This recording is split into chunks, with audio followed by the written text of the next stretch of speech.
reportedly found some speculation it may be blood. What happens right now? The evidence search down there will probably wrap up by the end of today, latest tomorrow.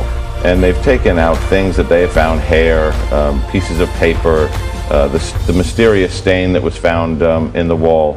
And they're sending all of that to the FBI's laboratory in Quantico, where they're going to go through that and see if it has any connection to the case. How long does it take to get those results? Well, it depends on which piece of evidence and the kinds of tests, but I think within 3 weeks they'll have everything back that they want, and preliminary sooner than that.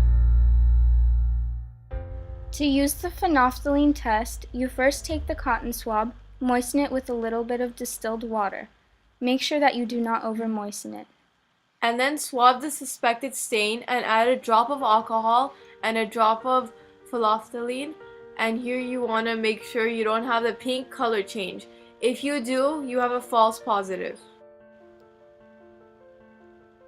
So once you wait a few seconds to see that you don't have the false positive, you then add a drop of the hydrogen peroxide. In a few seconds you should have the pink or red color change, indicating the possible presence of the blood.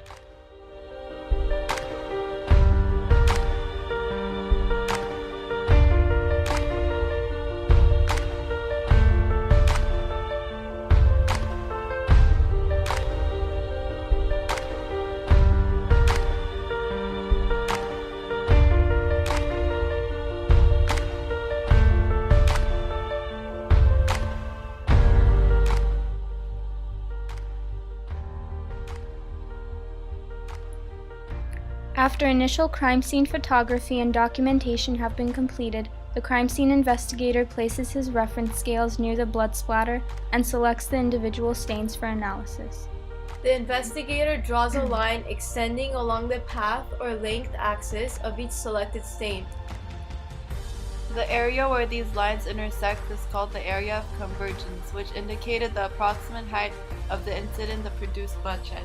The examiner used a loupe to measure the length and width of the stain and then calculated the angle at which the droplet impacted the surface. Once the investigator knows the area of convergence and impact angles for a group of stains, the string process begins. The investigator attaches one end of the string to each stain's location at the point where the blood drop contacted the surface.